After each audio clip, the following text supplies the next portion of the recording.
Hey, you want to know something cool? The number 2. You can put the number 2 on something, and it'll look cooler. Look! Sonic 2. A prime example of the number 2 being good. Unlike Greg 2. Greg 2's a bitch. You look at Sonic 1 and you see something good. But then you look at Sonic 2 and you see something even better.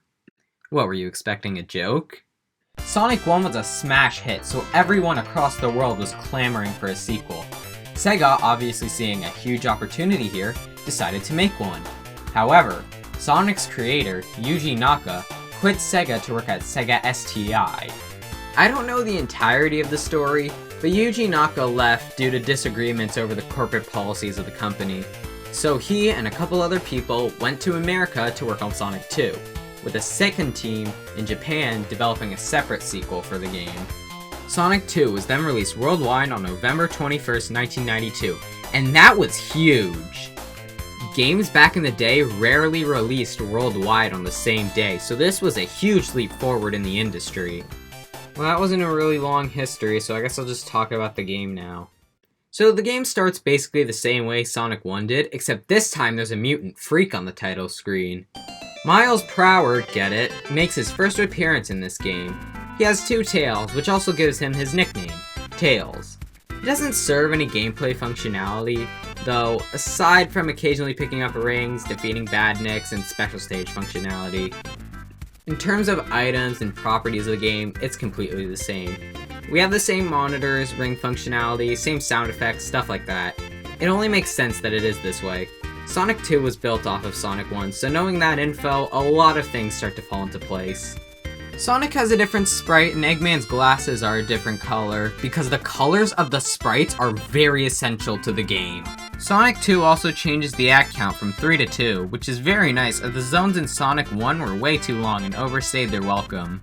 We have different special stages now. This time, instead of holding 50 rings to the end of an act, you pass through a checkpoint while holding 50 rings. You then jump into this portal thing, and you're taken to a 3D type of special stage. This was impressive for the time.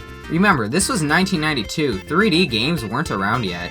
Even compared to the SNES's Super Effects chip feature, this still looks pretty good for the time. Aside from the visuals, these special stages are awful. You need to hold a certain number of rings to get one of the Chaos Emeralds. These stages require way too much memorization, and the frame rate can affect your reaction time to the oncoming obstacles. Also, Tails can fuck you over significantly. He reacts way too late, and if he's carrying rings, that's a lot more work you have to put in. It's way easier if you just tackle the special stages as Sonic alone, as the ring count is lower and the risk of losing rings is lower as well. This time around, there's 7 Chaos Emeralds to collect, and collecting all of them will not only get you the good ending, but you'll also get Super Sonic. Super Sonic is an enhanced form of Sonic that you can use in the game once you have 50 rings. He's invincible and way faster than normal Sonic. He's honestly kinda broken, it's a way nicer reward than Sonic 1. The bosses in Sonic 2 are better than Sonic 1 also. The best ones are probably Casino Night, Emerald Hill, Chemical Plant, and Aquatic Ruin. I don't know though, the back half of the bosses kinda stink. Something very important that Sonic 2 added was the Spin Dash. It's a way to gain speed instantly in your ball form, which is very useful. All you have to do to use it is hold down on your controller, beat it half to death, and you're going.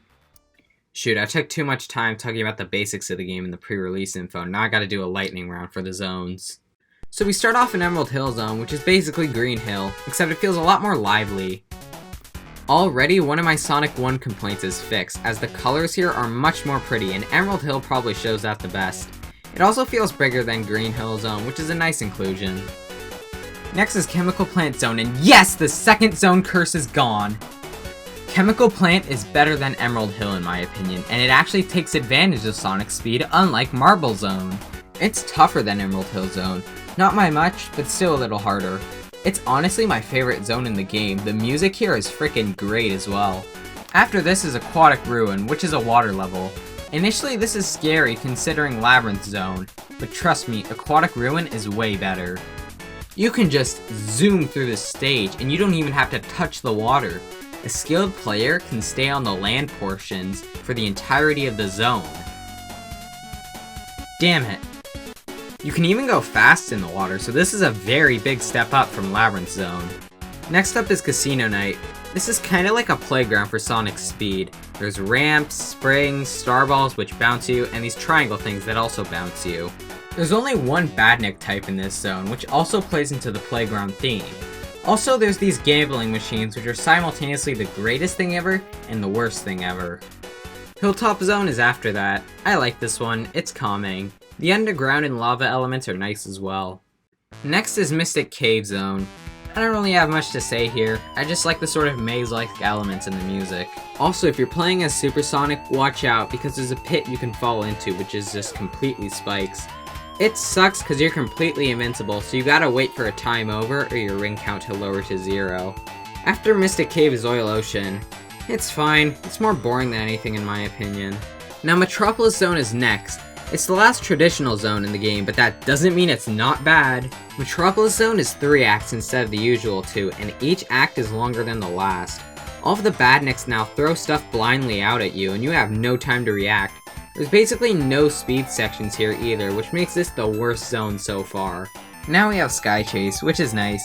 You control the tornado, Tails' plane, except it's kinda clunky. You gotta walk all the way to the left side of the plane if you want to go to the left, and vice versa to the right. I don't really have much to say here either. Sky Chase then transitions into Winged Fortress Zone. It takes place on a giant airship, which is cool in theory, but in practice this zone isn't very fun. Bullets shooting out everywhere, and platforms dropping you into a bottomless pit. You get out of this zone and then go to the Death Egg Zone, the final zone of the game. Death Egg is awful. There's 0 rings with 2 bosses and no checkpoints. The first boss is Silver Sonic. If you know what you're doing, he's not that hard, but the fact that you have no rings is a pain in the ass. After Silver Sonic, you fight the Death Egg robot. This is by far the worst part of the game. The hitboxes are whack, the attacks are unfair, and you die if he lands a single hit on you. This boss also requires 12 hits instead of the usual 8 hits. Also, I don't get why they encourage you to get Supersonic if you can't use him in the final part of the game. There are 3 ways to beat this boss. Number 1, quit the game as you get to this zone so that you don't have to put up with this bullcrap. 2, beat the boss legitimately. 3, go into the sound test, enable the level select code, then input the debug code on the second sound test on the level select screen, then go to Death Egg and give yourself a bunch of rings. And that's really cool. In theory, I haven't seen many spending. Oh, let's go! No! Speeding up or slowing down the time you spend in a single night in a difficult processing game and banging. I broke the game! The tape does that. So you beat the boss and then the Death Egg explodes. You get this nice little cutscene of Tails saving Sonic or flying next to him depending on which ending you got, and then the credits roll. No, yeah, that's Sonic 2. I think the good parts of the game outweigh the bad parts of the game.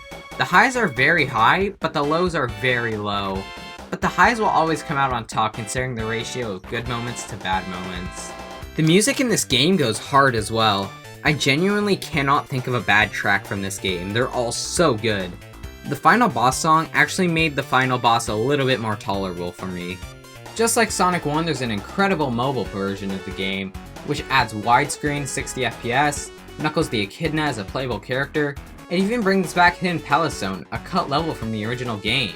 Also like Sonic 1, it's stranded on the phone, so we need this version on console and PC right away, as it's the definitive version of this game. Well, I'm done talking about Sonic 2, and I guess by the extension, the number 2.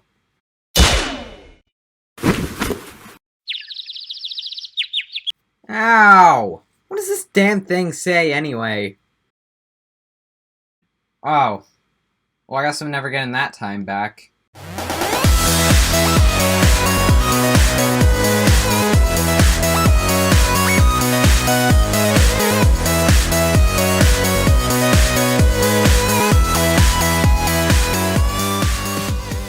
The silly monster.